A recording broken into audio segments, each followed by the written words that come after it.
사도행전에 나오는 초대교회의 두드러진 특징 가운데 하나는 성령의 능력, 곧 성령의 권능입니다. 그리고 그 성령의 능력으로 인하여 많은 기적들이 일어났습니다. 나면서부터 못 걷는 사람이 걸었고, 악한 영에 사로잡힌 자들이 자유를 얻었고, 많은 병든 사람들이 치유되었습니다. 심지어 베드로가 기도하니 다비다가 살아났고, 사도 바울이 기도하니 또 유두고가 다시 살았습니다. 여러분, 이 모든 기적에 나타난 하나님의 행동, 하나님의 뜻을 한 단어로 표현하면 무엇이라 할 수 있을까요? 정말 치유가 있었으니 어떤 구원, 또 대단한 환희, 기쁨, 영광, 놀라움, 하나님의 경이로움, 다 맞는 표현이지만 특별히 구약 성경에서 가르치고 또 신약 성경에서 확인하는 아주 중요한 단어가 있는데요. 본문 말씀에도 나오고 사도행전의 곳곳에 증거되는 귀한 말씀이 있습니다. 그것은 바로 위로라는 말씀입니다. 먼저 우리 사도행전 20장 12절 말씀을 한번 읽어볼까요? 사도행전 20장 12절 말씀입니다. 우리 함께 봉독합니다. 시작. 사람들이 살아난 청년을 데리고 가서 적지 않게 위로를 받았더라. 유두고의 이야기인데요. 사도 바울이 날마다 강론을 하는데 이 청년이 아마 낮에 고된 일을 하고 아주 피곤한 가운데에서 그 강론에 참여했던 것 같습니다. 창에 걸터 앉아서 말씀을 듣다가 그 피곤에 지쳐 눈이 감기고 잠깐 졸았는데 그만 떨어지고 말았던 거예요. 그런데 사람들이 보니까 숨이 끊어져 죽어 있던 겁니다. 그런데 사도 바울이 그를 보고 간절히 기도했습니다. 하나님이 살려주셨습니다. 그랬더니 그들이 무엇을 받았다고요? 이 청년을 통하여 적지 않게 위로를 받았다. 하나님이 살려주신 이 역사로 말미암아 성도들은 위로를 받았고 교회는 위로를 받았습니다. 이것이 비단 이 사건만을 의미하는 것이 아니고요, 모든 기적의 역사 가운데 하나님이 뜻하신 바가 있습니다. 베드로가 이제 소식을 듣고 욥바에 가보니 거기서 선행으로 많은 선행을 베풀고 구제를 하였던 이 다비다라는 여제자가 있었는데요. 네, 그가 죽은 겁니다. 그런데 그에게 그를 살려달라고 베드로에게 나오는 사람들이 있었는데요. 사도행전 9장 39절 40절에 보면 모든 과부가 베드로 곁에 서서 울며 도르가, 그러니까 다비다를 말하는 거거든요. 도르가가 그들과 함께 있을 때 지은 속옷과 겉옷을 다 내보이면서 막 우는 거예요. 이렇게 선한 사람, 우리가 이 사람이 없어서는 정말 우리 살아가기 정말 힘듭니다. 하나님, 너무 힘들어요. 도와주세요. 간절한 기도에 하나님이 역사하셔서 베드로를 통하여 이 여제자도 다시 살게 됩니다. 여러분, 그들의 마음이 어떠했을까요? 정말 세상에서 받을 수 없는 가장 귀하고 아름다운 힘과 위로를 경험했을 것입니다. 여러분, 이것은 단순한 기적이 아니라 그 기적을 통해 하나님이 하기로 하신 일을 분명히 우리에게 알려주시는 건데요. 이것을 구약 성경의 이사야가 복음을 선포할 때 제일 먼저 첫 단어로 첫 말씀에서 증거한 그 말씀에 나온 그대로입니다. 우리 이사야서 40장 1절 말씀인데요. 우리 함께 봉독하겠습니다. 시작. 너희의 하나님이 이르시되 너희는 위로하라. 내 백성을 위로하라. 여러분, 복음은 주님의 위로입니다. 망한 백성들, 상처 입은 자들, 고통과 절망 가운데서 영원히 죽을 수밖에 없는 사람들에게 복음은 생명의 소식을 전합니다. 그들에게 세상이 줄 수 없는 참된 위로를 통하여 그들을 살려내십니다. 예수님께서 선포하신 복음에 담겨있는 하나님의 마음은 내 백성을 위로하라. 주님은 위로하기를 원하십니다. 여러분, 저와 여러분을 하나님은 위로하기를 원하십니다. 그 위로를 위하여 우리를 위로하시고 힘주시고 살려주시고 우리를 도와주시기 위하여 예수 그리스도를 이 땅에 보내셨음을 믿으시기 바랍니다. 복음은 주님의 위로입니다. 하나님의 기적이 나타난 바가 바로 그것입니다. 위로와 생명과 구원입니다. 하나님이 우리에게 주시는 이 위로가 하나님의 기적임을 기억하며 우리가 주의 깊게 관찰해야 할 아주 중요한 한 가지 기적이 있는데요. 이 기적은 특별히 어느 특정한 한 사람에게 향한 기적이 아니라 성도 공동체에 나타난 기적입니다. 그게 바로 오늘 본문 말씀입니다. 우리 32절 말씀, 사도행전 4장 32절 말씀 함께 봉독합니다. 시작. 믿는 무리가 한 마음과 한 뜻이 되어 모든 물건을 서로 통용하고 자기 재물을 조금이라도 자기 것이라 하는 이가 하나도 없더라. 여러분, 믿는 무리가 모든 물건을 서로 같이 쓰고 생각하는데요, 자기 재물을, 이거 내 거잖아요, 정말 수고하고 애써서 얻은 재물이지 않겠습니까? 근데 그것을 자기 것이라고 하는 사람이 한 사람도 예외가 없이 그렇게 생각한 사람 없었다는 것이 기적이지 않습니까? 그리고 32절의 말씀이 좀 더 구체적으로 삶 속에 어떻게 실천되었는지, 성도들의 삶 속에 어떻게 실행되었는지가 34절, 35절 이어지는 말씀인데요. 그 부분도 우리 같이 한번 봉독하겠습니다. 다시 한번 봉독합니다. 34절, 35절 시작. 그 중에 가난한 사람이 없으니 이는 밭과 집 있는 자는 팔아 그 판 것의 값을 가져다가 사도들의 발 앞에 두매 그들이 각 사람의 필요를 따라 나누어 줌이라. 자기 재산을 팔아서 사도들의 발 앞에 놨다는 것입니다. 어떻게 이런 일이 가능할까요? 오늘로서 생각해 보면 무슨 이단 사이비 집단에서나 가능한 일이 아닌가, 이런 생각이 들 정도지요. 그러나 사도들이 시킨 것도 아니고 누가 시킨 것도 아니고 성도들 안에 자발적으로 그들이 이와 같이 행한 것이 기적입니다. 그들 안에 무슨 일이 일어난 것입니까? 이와 같은 일이 일어나니 그 결과 공동체 안에 가난한 사람이 없습니다. 그리고 또 이어지는 36절은 이제 각 사람의 필요를 따라 나누어 준 사람 중에 특정한 한 사람을 이제 소개하는 거예요. 그러니까 오늘 본문 말씀을 한번 쭉 보면, 본문은 수사학적으로 보면 점강법이라는 구조로 되어 있습니다. 점증법은 점점 크게 표현하는 거잖아요. 그리고 점강법은 점점 작게 구체적으로 하나를 강조하기 위해서 표현하는 것입니다. 그러니까 말씀의 강조점이 36절, 37절 말씀에 있음을 기억하며 여기에 지금 초대교회에 일어나고 있는 일을 설명하는 아주 중요한 단어가 있음을 한번 살피며 한번 같이 다시 한번 봉독하겠습니다. 36절, 37절 시작. 구브르에서 난 레위족 사람이 있으니 이름은 요셉이라. 사도들이 일컬어 바나바라. 번역하면 위로의 아들이라 하니 그가 밭이 있음에 팔아 그 값을 가지고 사도들의 발 앞에 두니라. 이 한 사람을 소개하면서요, 그리고 이것을 통하여서 정말 초대교회 안에 일어나고 있는 하나님의 무엇이요? 위로를 누가는 우리에게 알려주고 있습니다. 초대교회는 하나님이 주신 위로를 가지고 서로 위로하는 공동체였다는 겁니다. 예수님의 복음은 하나님의 위로입니다. 복음 안에 주님의 위로가 있습니다. 그런 그 말은 복음을 믿는 사람이라면 가장 먼저 그 삶에 나타나야 할 것이 무엇이냐? 바로 위로하는 삶으로 나타나야 한다는 것입니다. 바나바처럼 위로하는 사람으로, 그 사람이 그리스도의 명령을 수행하며 그리스도의 교회를 어떻게 부흥시켜 나가는지에 대해서 이제 사도행전에서는 많이 기록을 합니다. 그러니까 성도의 믿음의 삶의 중요한 표지 가운데 하나는 위로하는 것입니다. 왜입니까?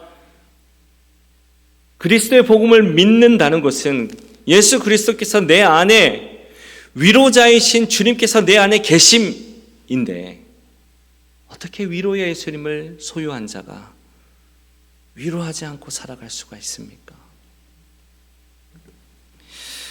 여러분, 오늘 우리는 우리의 삶 속에서 하나님이 주신 위로를 어떻게 경험하고 있습니까? 그리고 저와 여러분 안에 있는 믿음이 그 누군가에게 어떻게 위로로서 나타나고 있습니까? 만일 이 두 질문에 명확하게 우리가 답을 자신 있게 할 수 없다면 우리 안에 진정한 예수님의 복음이 있는지 한번 정말 반성적으로 살펴보아야 합니다. 그러면 초대교회 성도들이 어떻게 주님의 위로를 받고 서로를 위로할 수 있었는지 그 이유와 방법을 한번 확인해 보겠습니다.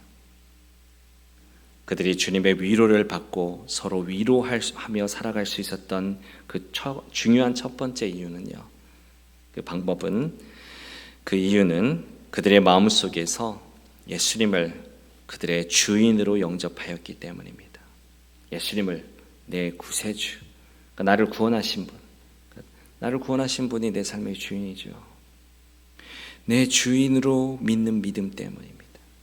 다시 32절 말씀을 보시면 이 모든 이 아름다운 일들, 기적들, 그 위로, 하나님의 위로의 행동들의 동기가 되는 것이 무엇입니까? 믿는 무리가 한 마음과 한 뜻이 되어 그들에게 한 마음과 한 뜻이 있었기 때문에 이 일이 자동적으로 이루어지게 됐다는 것입니다.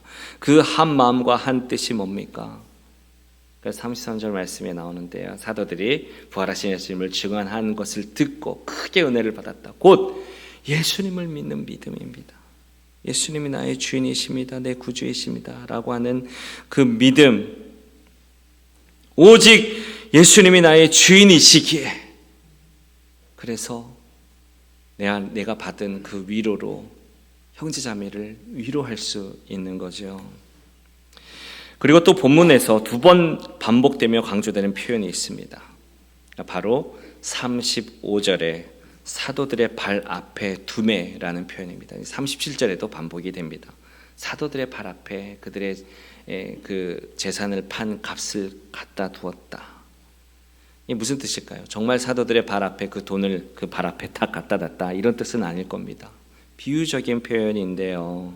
그러니까 공동체에 맡겼다. 사도들의 권위에 맡겼다. 마음대로 복음을 위하여 위로의 사역에 쓰이도록 복음 증거의 사역에 쓰이도록 맡겼다라는 뜻일 텐데 제가 한번 자료를 찾고 책을 읽다가 이재철 목사님께서 이 부분을 아주 재미있게 또 묵상하고 해석한 이 해석이 또 본문의 핵심을 잘 드러내는 것 같아서 좀 나눕니다.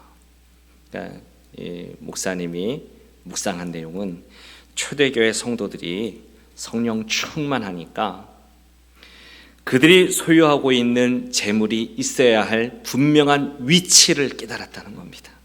이해되시나요? 무슨 말인지? 그 위치가 어디라는 거예요? 사람의 발 앞이라는 겁니다. 재물의 위치가 사람들의 발 앞에 있어야만 한다는 것을 성령 충만한 성도들이 그때 깨달았다. 성령 충만하니까 정말 재물이 있어야 할 위치가 어디인지를 깨달았다.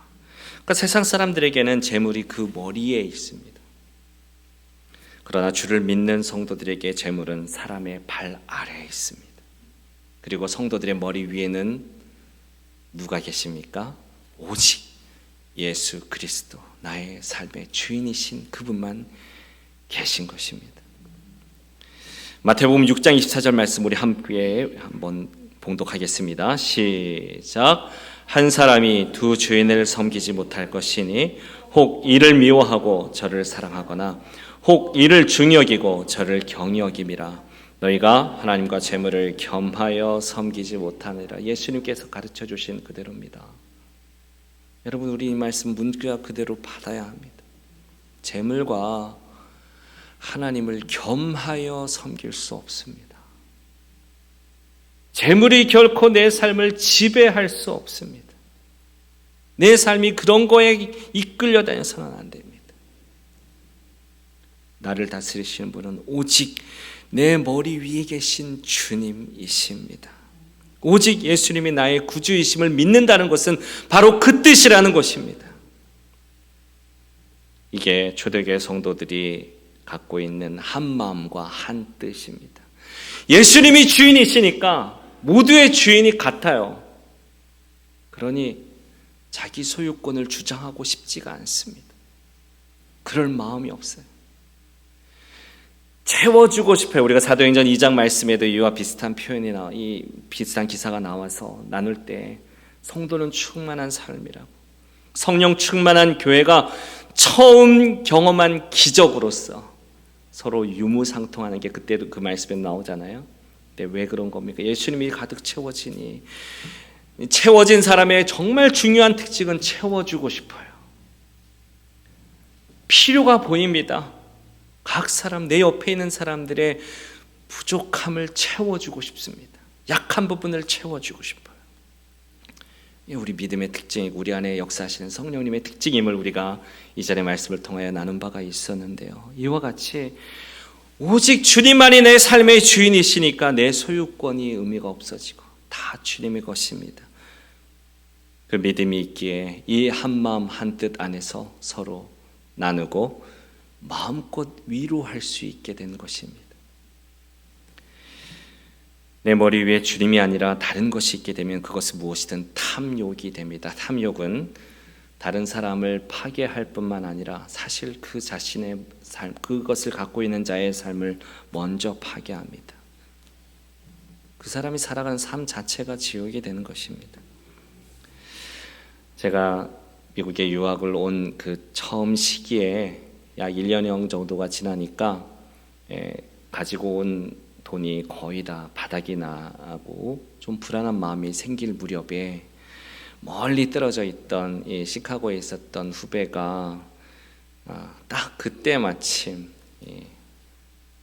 편지를 보냈는데 $1,000불짜리 체크가 그 안에 담겨 있었던 거예요. 왜 이렇게 큰 돈을 보냈냐 물어보니 그 후배가 하는 말이, 이 돈이 우리 돈인가? 하나님의 돈입니다. 하나님이 주시는 마음가짐이고 하나님의 뜻대로 써야 되는 게 돈입니다.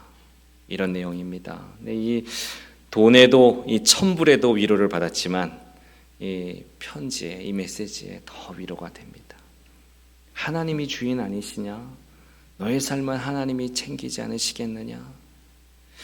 여러분, 그 후배를 통해서 제가 받은 게 뭡니까? 돈의 위로가 아니라 그 후배의 마음속에 있는 믿음의 위로인 것입니다.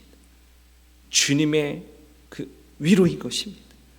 그렇게 주님의 위로를, 오직 주님이 내 삶의 주인이십니다 고백하는 믿음의 고백을 통하여 받게 되는 것입니다. 그리고 내가 그 위로를 받았다는 것은 나도 그 누군가를 위로할 수 있다는 것이죠. 사랑하는 여러분, 오직 주님이 여러분의 삶의 주인이심을 믿으십시오. 그 주님으로 말미암아 위로를 받으시기 바랍니다. 주인이 가만두시지 않으십니다. 두 번째로 초대교회 성도들이 서로 위로를 받고 위로할 수 있었던 이유는 그들에게 고난이 있었기 때문입니다. 대부분 성서 연구자들의 연구에 의하면 초대교회 공동체는 대부분 다 가난했습니다. 그들에게는 근본적인 고통이 있었지요. 피지배 백성이라고 하는 이 억울함과 분노와 착취와 그로 말미암은 영적인, 정신적인, 육체적인 어려움이 있었고 그들은 다 가난했습니다. 그리고 오늘 말씀에 나오는 바나바도 연구자들의 연구에 의하면 그렇게 부자가 아닙니다. 사도행전 11장의 말씀을 보면 이 예루살렘 교회가 점점 경제적으로 큰 어려움을 겪게 된 이야기가 나옵니다. 사도행전 11장 27절에서 30절 말씀 제가 한번 읽어드릴게요. 자막 한번 보여주시고요. 그때 선지자들이 예루살렘에서 안디옥에 이르니 그 중에 아가보라 하는 한 사람이 일어나 성령으로 말하되 천하에 큰 흉년이 들리라 하더니 글라우디오 황제 때 그렇게 되니라. 제자들이 각각 그 힘대로 유대에 사는 형제들에게 부조 보내기를 작정하고 이를 실행하여 바나바와 사울의 손으로 장로들에게 보내니라. 지금 이 말씀은 시간이 조금 지난 후의 이야기인데요, 예루살렘 교회는 오늘 본문에 나오는 이 교회를 말합니다. 그런데 지금 안디옥 교회도 생겼는데요, 사도행전 11장에는 그 안디옥 교회는 이방인들의 교회인데 여기에 예루살렘에 온 선자가 와서 선포하기를 흉년이 크게 있을 것인데 지금 보니까 유대에 있는 이 예루살렘 교회가 크게 고통당하고 있다는 거예요. 그래서 안디옥 교회가 부조하기로 작정하고 그걸 헌금을 실행해서 바나바와 사울의 손으로 장로들에게 이 예루살렘 교회에 전달하도록 했다는 내용입니다. 그러니까 예루살렘 교회 처지가 이랬다는 뜻이고요. 그들은 가난하게 됐고 또 말씀에 보면 순교자들도 생기게 되었고 온갖 핍박과 고난이 그들 이 예루살렘 교회에 떠나지가 않았던 거예요. 그런데 그들은 그런 가운데서도 서로 위로를 나누며 힘이 되어 주었던 것입니다. 그런데요, 여러분, 참 신비로운 사실이 있는데요. 그때의 경제적 고난이, 그때 이 예루살렘의 고난이 나중에 사도 바울이 선교 사역을 할 때 좋은 도구가 됩니다. 선교의 도구가 됩니다. 바울이 이제 소아시아 지역을 곳곳을 돌며 각 교회를 세워서 헌신하게, 성도들을 하여금 헌신하게 할 때 이제 구제 헌금을 통해서 사랑을 실천할 수 있게 하였던 동기가 이 예루살렘 교회의 고난이었고요. 그리고 이 일이 나중에 이방인 교회들과 예루살렘 교회 간의 깊은 유대와 화해를 이끌어내는 중요한 연결고리가 됩니다. 그래서 주님의 교회가 정말 하나가 되어 확장하게 되는 그런 일들이 예루살렘 교회의 고난을 통하여서, 그리고 나누어진 위로를 통하여서 하나님의 나라가 그렇게 확장되어져 갔던 것입니다. 고린도후서 1장 3절에서 5절에 보면 사도 바울이 이와 같이 고백합니다. 제가 한번 읽어드립니다.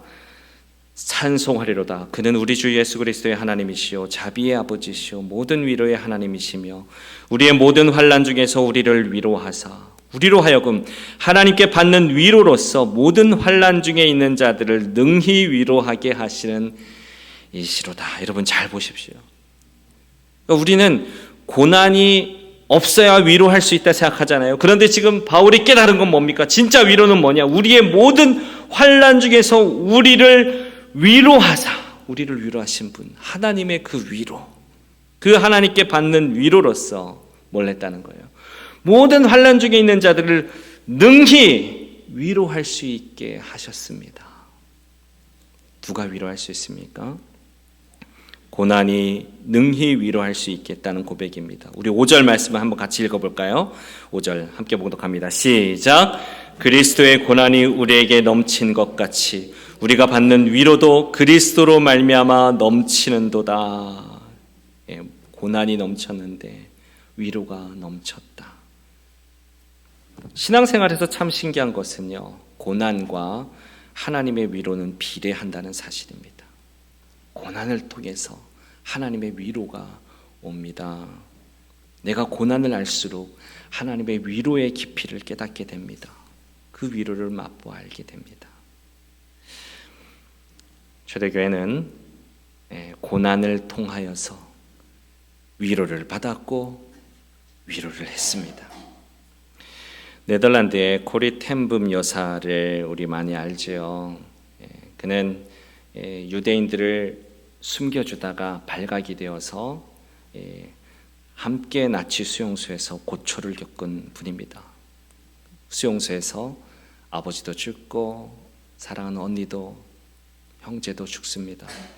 자기만 유일하게 생존하고 나와서는 자기 가족을 죽인 교도관을 용서하고 또 전 세계를 다니며 말씀을 전한, 간증을 한, 믿음을 일깨운 아주 소중한 분이죠. 그의 간증을 담은 이 The Hiding Place, 주 나의 피난처라는 책에 보면 그의 이런 간증이 하나 나오는데요. 그러니까 수용소에 있을 때, 정말 열악한 수용소에 언니와 함께 들어갔습니다. 작은 방에 정말 수백 명의 여인들이 함께 갇혀 있는 거예요. 밥도 제대로 안 주니 굶주렸고요. 그리고 간수들은 여자들이었지만 매우 폭력적이었어요. 툭하면 와서 때리고 핍박하고 괴롭혔습니다. 그리고 환경은 너무 비위생적이었습니다. 이 막사에는 특히 벼룩이 들끓었습니다. 우리 막사에는 왜 이렇게 벼룩이 많이 들끓는 거야? 서로 불평하며 괴로워했습니다. 너무 수가 많아서 옷 속과 침상과 머리카락과 몸 구석구석을 다 무니까 견딜 수 없는. 그래서 이 코리가 언니에게 정말 이렇게 은밀하게 성경책을 가지고 들어왔는 수용소에 들어오게 되었었는데요. 같이 성경을 말씀을 가지고 모임 큐티 모임을 그 안에서 했던 거예요. 근데 그 하는 가운데에서 언니에게 정말 이건 이 벼룩은 못 견디겠다고, 지옥 같다고, 이건 지옥이라고. 근데 그때 이 언니인 벳지가 이렇게 말합니다. 데살로니가전서 5장 18절 말씀을 가지고 야 우리 말씀대로 순종하자. 데살로니가전서 5장 18절이 뭘까요? 유명한 말씀인데, 자 5장 16절은 뭔가요? 항상 기뻐하라. 17절은 쉬지 말고 기도하라. 18절은 범사에 감사하라. 코리아 범사, 모든 것, 이 벼룩도 모든 것 중에 포함된다. 우리 그냥 말씀대로 감사하자. 힘들었지만 감사를 했습니다. 감사하며 말씀 묵상 모임을 마쳤습니다. 그런데 참 이상한 일을 발견하게 되었는데요. 다른 막사에는 간수들이 자주 들이닥쳐서 욕하고 막 폭력을 휘두르고 막 그랬는데 어느 날부턴가 간수들이 자기네 막사에는 오지 않는 거예요. 그러니까 너무 편안한 거예요. 성경 공부하기도 편하고. 그런데 간수들이 잘 안 와요. 나중에 다른 노동자에게, 수용자에게 듣기를 간수들이 서로 얘기하는데 이 막사는 너무 더러워서 가기 싫다는 거예요. 벼룩들이 들들 끓여서 가기 싫어서 안 가게 되었다는 겁니다. 가만히 생각해 보니까 이 벼룩이 우리를 괴롭혔지만 하나님이 그 간수들의 폭력과 무자비함과 그 괴롭힘 속에서 우리를 보호하신, 이 말씀 모임을 보호하신 보호막이었구나 깨닫게 된 것을 간증한 것입니다. 그 가운데에서 이 코리아사는 하나님의 위로를 받습니다. 극한 고난 속에서 주님이 주시는 위로를 받았습니다. 그리고 그 위로를 통하여 그 고난을 지나갈 수 있었습니다. 사랑하는 여러분, 초대교회 성도들은 고난 중에 서로 위로를 누렸습니다. 우리는 고난 밖에서 주님의 위로를 찾으려는 경향이 있어요. 빨리 나를 여기서 꺼내주세요. 여기서 해방되게 해주세요. 그런데요, 이 악한 세상에서 하나님의 섭리는 참 신묘막측하십니다. 우리는 그것을 다 알 수가 없죠. 그러나 우리가 한 가지 분명한 믿음을 가질 수 있는 것은 초대교회 성도들이 분명히 가지고 있었던 그 믿음을 우리도 배워서 이 고난 속에 하나님이 우리의 주인이심을 믿는 믿음 안에서 위로를 누리고 그 하나님의 위로를 믿는 믿음 안에서 서로를 위로할 때 고난을 지나갈 수 있었고 고난을 이길 수 있었고 고난 속에 오히려 하나님의 영광과 능력을 경험할 수 있었다는 사실을 우리가 꼭 기억하기를 원합니다. 여러분의 삶 속에도 혹시 여러분의 삶이 여러분을 괴롭히고 있고 불안과 좌절과 어둠으로 둘러싸고 있다고 느껴지신다면 확인하시기 바랍니다. 내 머리 위에 오직 주님, 나의 삶의 주인이 되시는 주님이 계신가? 그리고 이 고난 가운데 계신 그 하나님의 위로를 내가 누리고 있는가? 분명히 존재하는 그 하나님의 위로, 그리고 나의 주인 되시는 하나님을 믿는 믿음 가지고 오늘 여러분의 삶 속에서 하나님의 그 신령하신 은혜와 능력을 풍성히 누리고 많은 사람들에게 전해줄 수 있는 그런 축복이 있기를 간절히 바랍니다. 우리 한번 기도하겠습니다. 여러분.